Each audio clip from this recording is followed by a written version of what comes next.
생생 인터뷰. 포스트 코로나 시대 시민과 함께 가꾸는 새희망 발굴 프로젝트의 일환으로 정책 전문가를 찾아가 포스트 코로나 시대의 서귀포시 발전 방향의 이야기를 듣는 생생 인터뷰를 진행하고 있는데요. 이번에는 제3탄으로 미래산업과 도시 마케팅 등 다양한 분야의 식견을 가지신 분들을 만나러 이곳 제주국제대학교에 나왔습니다. 그럼 지금 한번 같이 가보실까요? 포스트 코로나 시대의 시민과 함께 가꾸는 새희망 발굴 프로젝트 생생 인터뷰. 네, 교수님 간단히 자기소개 부탁드립니다. 예, 저는 제주국제대학교 핀텍 경영학과에서 마케팅을 강의하고 있는 김윤정입니다. 전문 분야는 마케팅이고요. 서귀포와 같은 그 도시 브랜드를 강화시키고 이러한 도시 브랜드가 시민들의 삶을 어떻게 향상시키고 산업을 어떻게 육성하고 그리고 관광객들을 어떻게 만족시킬 수 있는지에 대해서 집중적으로 연구를 하고 있습니다. 예, 교수님께서는 제주 테크노파크의 전신인 제주 하이테크 산업진흥원에서 선임연구원으로 재직하셨던 걸로 알고 있는데요. 주로 어떤 연구를 하셨나요? 제주 하이테크 산업진흥원은 지역의 균형 발전을 위해서 만들어진 조직입니다. 그래서 지역의 자원들을 이용을 해서 지역의 산업들을 새롭게 육성을 했는데요. 그 당시에는 건강 뷰티 산업, 향장품 산업, IT 산업, IT 디지털 산업, 그리고 관광 산업을 육성했었습니다. 저는 세부 조직으로 그 제주 전략산업 기획단에서 근무를 했었는데요. 지역 산업 정책 기획이라든가 혹은 이제 마케팅의 전문 분야였기 때문에 기업을 지원하는 그러한 프로그램들을 많이 수행했습니다. 아, 그러시군요. 지금은 국제대학교 핀텍 경영학과 교수님으로 재직하고 계십니다. 학교에서는 주로 어떤 과목을 가르치시나요? 예, 마케팅 관련 과목들 전반을 강의하고 있습니다. 예를 들자면 기본적인 원론 부분이라든가 서비스 마케팅이라든가 혹은 이제 커뮤니케이션 관련된 분야들도 있고요. 그리고 이제 가장 중요한 소비자 행동이라든가 이런 전반적인 분야에 대해서 강의하고 다루고 있습니다. 예, 아까 잠깐 말씀하셨을 때 서귀포시와도 인연이 있으신 것 같았는데요. 어떤 인연인지 조금 더 구체적으로 알려주실 수 있나요? 예, 지금은 저희 학교가 국제대학교로 이제 통합이 되었습니다만은 그 이전에 같은 재단에 있던 탐나대학교와 제주산업정보대학이 같이 통합이 됐습니다. 그래서 저는 약 5년간 서귀포시에 있던 탐나대학교에 근무를 한 적이 있습니다. 그래서 서귀포시와 사업도 같이 많이 한 적이 있고 그래서 지금도 그 서귀포시에 대한 애정을 크게 가지고 있습니다. 그러시군요. 서귀포시 도시 브랜드에 대한 이야기를 나눠보려고 하는데요. 서귀포시 도시 브랜드의 가장 큰 경쟁력은 무엇이라고 생각하시나요? 네, 저는 그 서귀포의 그 가장 강력한 그 경쟁력을 기대감을 주는 부분이라고 생각을 하고 있습니다. 도시 브랜드라고 하는 것은 그 도시가 가지고 있는 문화라든가 사회, 자연, 예술적인 부분들, 시민들, 그리고 산업적인 인프라의 어떤 총체적인 개념인데요. 이러한 그 총체적인 개념들이 어떤 새로운 상징 체계를 만들고 그 상징 체계를 통해서 그 지역의 어떤 생활 양식이라든가 가치관이라든가 이미지로 이제 나타나게 됩니다. 그래서 서귀포라고 할 때는 상당히 그 가고 싶고 그리고 서귀포에서 만들어낸 제품을 한번 경험을 해보고 싶고 하는 그런 그 생각들을 많이 하고 계실 텐데요. 실제로 저도 그 도외에 계신 분들한테 서귀포라는 단어를 들었을 때 어떤 느낌이냐고 물어보면 설레인다고 많이 얘기를 하시거든요. 그래서 저는 우스갯소리로 사실은 그 비행기를 타는 그런 그 두근거림을 항공사가 부여할 것이 아니라 서귀포가 줘야 된다 혹은 제주가 줘야 된다라고까지 이제 얘기를 하는데 그처럼 과거에 이제 관광 산업으로 상당히 활성화됐던 도시이기 때문에 기대감을 줄 수 있는 그러한 이미지가 가장 강한 그 경쟁력이라고 생각합니다. 네, 기대감이라고 말씀해 주셨는데요. 이러한 서귀포시 도시 브랜드를 활용할 수 있는 정책은 어떤 것이 있을까요? 과거에는 국가의 영향력이 크게 작용을 했는데 최근에는 그 도시의 영향력이 되게 커지고 있습니다. 사실 그 웬만큼 익숙한 도시들 같은 경우에는 모두 도시 브랜드들을 잘 관리하고 있는데요. 이런 도시들의 공통점이 관광 산업을 적극적으로 육성하고 있다는 겁니다. 그래서 사실은 이제 그 서귀포가 이미 관광 산업으로 포지셔닝이 되어 있기 때문에 별도의 정책을 우리가 수행을 하는 것보다 사실은 해오던 일을 더 강화시키는 것이 좋지 않을까 생각합니다. 네, 교수님 조금 더 구체적으로 설명 부탁드리겠습니다. 예, 그 서귀포시라고 하는 이 도시 브랜드가 관리가 잘 되어지면 저희가 서귀포라는 단어만 들었을 때도 명확한 이미지가 떠올릴 수 있거든요. 신비하다라든가 아니면은 우수한 기술을 가지고 있다거나 혹은 지금 가지고 있는 청정한 이미지라든가 이런 것들을 떠올릴 수가 있는데 사실 이제 서귀포시가 가장 자랑하는 거는 청정한 이미지이겠습니다만은 전국의 모든 도시들이 사실은 다 청정 이미지 정도는 이제 얘기를 하고 있거든요. 그래서 뭔가 좀 차별화된 이미지를 확보할 필요가 있을 것 같습니다. 그러면 서귀포시의 이 이미지 하나만 가지고서도 서귀포시에 생산되는 모든 상품들에게 전이를 시켜서 저절로 팔릴 수 있는 힘이 생길 것 같고요. 그리고 파리 사람들이나 뉴욕 사람들이 뭐 미국 사람이나 프랑스 사람이라고 불리는 걸 원하는 게 아니라 파리지앵이라든가 뉴요커라고 불리는 걸 원하잖아요. 그런 것처럼 서귀포에 살고 있다는 것만으로도 아마 시민들이 자부심을 가질 수 있을 거라고 하는 생각이 듭니다. 사실 이제 제가 그 과거에 연구를 한번 해보면 감귤 가공 제품의 이미지가 다르게 나타나거든요. 감귤의 이미지는 기능이라든가 맛이라든가 뭐 이런 부분에 있어서 상당히 높게 나타납니다. 그런데 한번 그 가공을 하고 나면 그러한 이미지들이 아주 많이 낮아지는 것들을 볼 수가 있거든요. 그래서 이것도 저는 사실은 감귤의 이미지를, 좋은 이미지들을 가공 제품에다가 그대로 전이 못 시켰기 때문이라고 이제 생각이 듭니다. 근데 이제 제주도의 가장 우수한 브랜드라고 할 수 있는 제주 삼다수를 가지고 또 연구를 해보니까 이 제주 삼다수의 우수한 이미지가 경쟁 우위를 바탕으로 해서 지역 산업에도 긍정적으로 영향을 미치고 있었고요. 그리고 지역에서 개발된 공동 브랜드에도 영향을 미치고 있었습니다. 그래서 어떻게든 잘 가꾸어지고 만들어진 이러한 그 브랜드들은 지역에 상당히 긍정적인 효과를 나타낸다고 볼 수 있겠습니다. 그러시군요. 교수님께서는 마케팅을 전공하신 홍보 전문가이신데요. 서귀포시의 시정 홍보에 대해서 어떻게 평가하시나요? 사실 비단 기관이라고 하는 그 조직들이 그 홍보라든가 마케팅을 잘하기는 어려운 일인 것 같습니다. 그래서 제가 별도로 이제 잘하고 있다, 못하고 있다 그렇게 평가하기는 어려운 것 같고요. 상당히 정직하게 서귀포시가 이제 하고 있는 그러한 부분들을 알리는데 상당히 충실하다는 그런 생각을 했습니다. 그렇다면 혹시 서귀포시 공식 SNS나 유튜브도 보신 적이 있으실까요? 여쭤보실 것 같아서 찾아서 봤습니다. 지금 코로나19로 비대면 언택트 사회로의 전환이 가속화되고 있습니다. 이러한 시대에서는 온라인 시정 홍보의 중요성이 점점 부각될 텐데요. 온라인 시정 홍보 시에 어떤 것에 중점을 두어야 할까요? 제가 유튜브도 한번 봤고요. 그리고 블로그도 찾아봤습니다. 근데 사실 이제 SNS라고 하는 매체는 20, 30대, 물론 뭐 5, 60대도 이제 찾아보고 있습니다만은, 20, 30대가 가장 공유하기 위해서, 내용들을 공유하기 위해서 활용하는 매체인데요. 근데 이제, 내용들은 대부분 5, 60대를 약간 설득하기 위한 설명형의 그러한 홍보물들이 좀 많았던 것 같습니다. 사실 이제, 시민들은 시책에 그렇게 관심이 없을 거거든요. 그래서, 저절로 좀 정보를 찾아서 유입시킬 수 있는 그러한 다양한 방법들을 좀 모색할 필요가 있다고 하는 생각이 들고요. 그리고 영상만으로 처리되어 있는 홍보물들이 많이 있더라고요. 그런데 기억에 오랫동안 이제 유지를 하고 그리고 집중력을 높이기 위해서는 인간의 5가지의 감각을 다 사용하는 게 좋다고 하고 있거든요. 그래서 영상과 시각적인 부분이라든가 혹은 이제 청각도 자극을 할 수 있는 그런 설명 이런 것도 필요할 것 같습니다. 그런데 유튜브를 보다 보면 서귀포시청의 홍보물과 그리고 일반인들이 또 이제 유튜브에다가 올려놓은 홍보물들이 있는데요. 같이 좀 이렇게 비교를 하면서 어떻게 하면 더 설득력 있게 어필을 할 수 있는지를 좀 같이 좀 고민을 할 필요가 있을 것 같습니다. 참고를 하면서요. 네. 포스트 코로나 시대에 시민과의 소통을 강화하려면 어떻게 하는 게 좋을까요?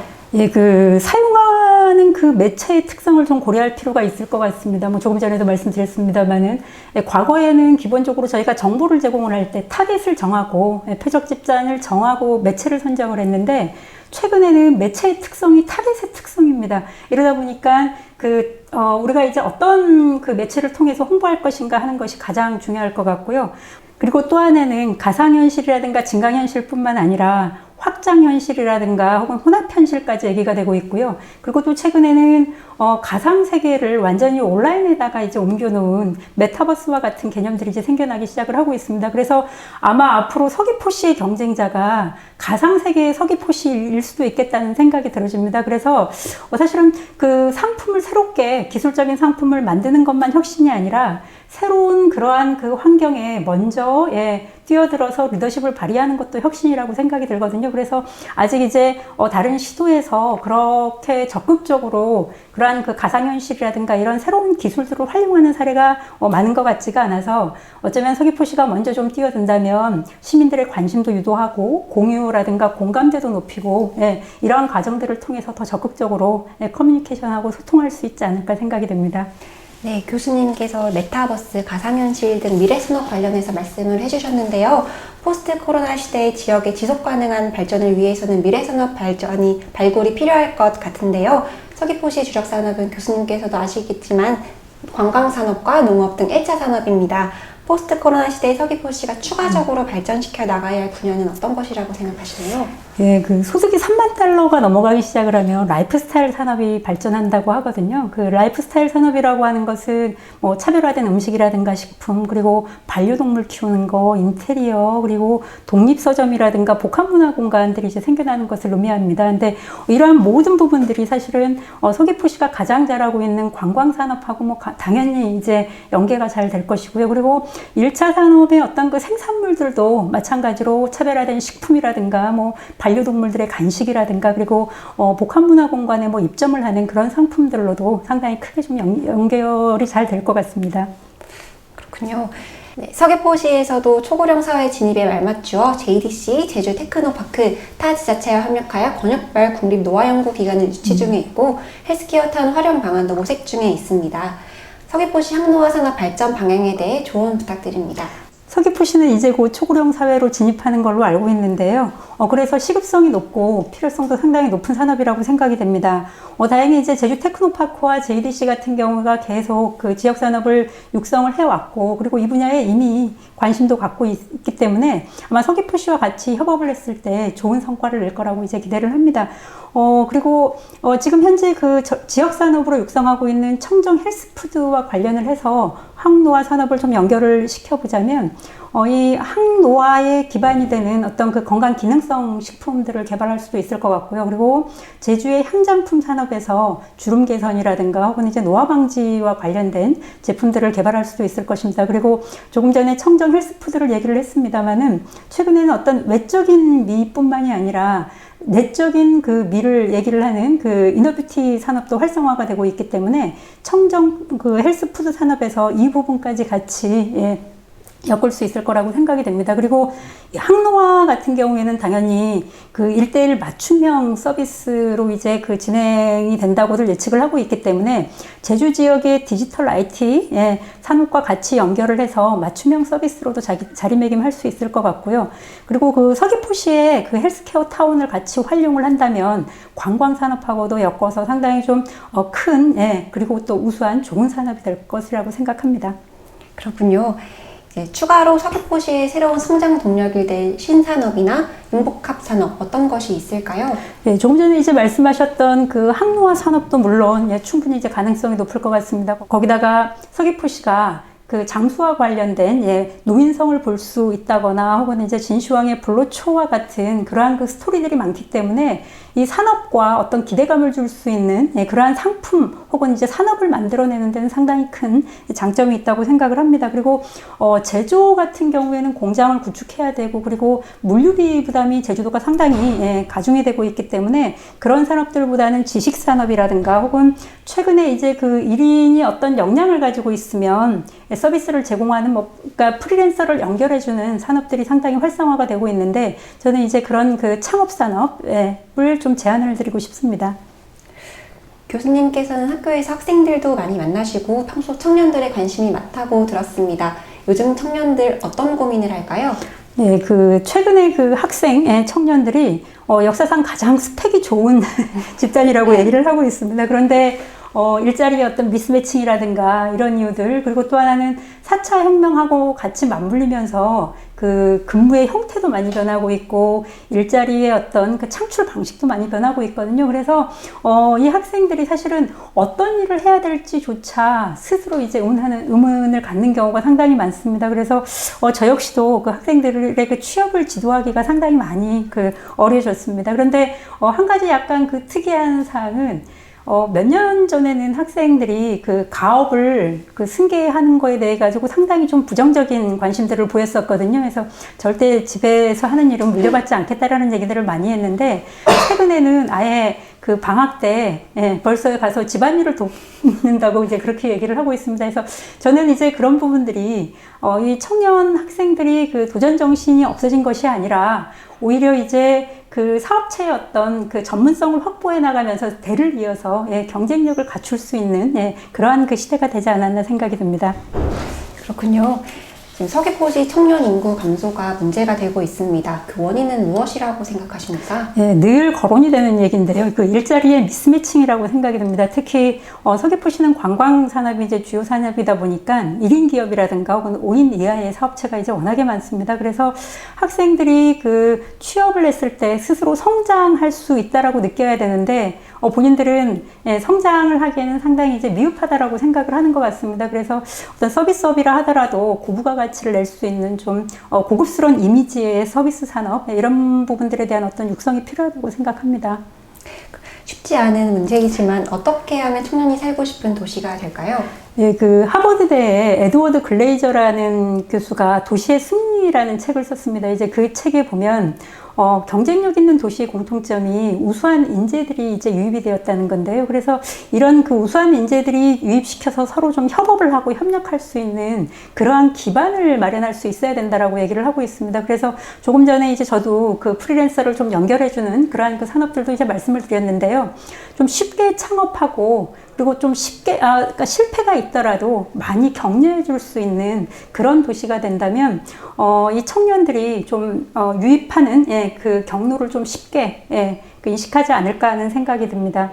그리고 최근에 그 MZ 세대라고 저희가 얘기하잖아요. 20, 30대의 이 청년 세대들이 사실은 기성 세대와는 조금 다른 특성들을 보이고 있고, 그리고 일에만 중요성을 이제 갖는 것이 아니라 일과 삶의 균형을 요구하고 있기 때문에 이러한 개인적으로 자신들의 그 노동력을 제공할 수 있는, 그러니까 조직에 속하지 않고 뭐 단순한 일이거나 혹은 이제 복잡한 일에 그 기술만 가지고 있으면 제공하고 수익을 낼 수 있는 그러한 산업들을 운영한다면 충분히 이제 그 인재들의 유입도 가능하다고 생각합니다. 교수님께서 생각하시는 포스트 코로나 시대에 가장 주목해야 할 사회 변화 어떤 것이라고 생각하시나요? 저는 이제 그 비대면 시대에 눈으로 확인하지 못하게 되면서 진짜를 식별하는 그 훈련을 저희가 하고 있다고 생각이 들거든요.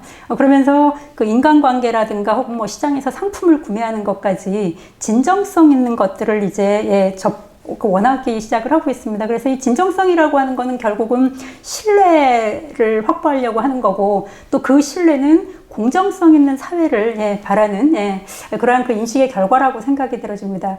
그래서 저는 이 서귀포가 가지고 있는 그 어떤 친환경적인 요소에 어쩌면 자연스럽고 진정성 있고 공정한 그런 이미지가 들어있다고 생각을 하기 때문에 이러한 그 사회 변화에 오히려 적극적으로 대응할 수 있는 대응력을 갖추고 있지 않았나 생각이 듭니다.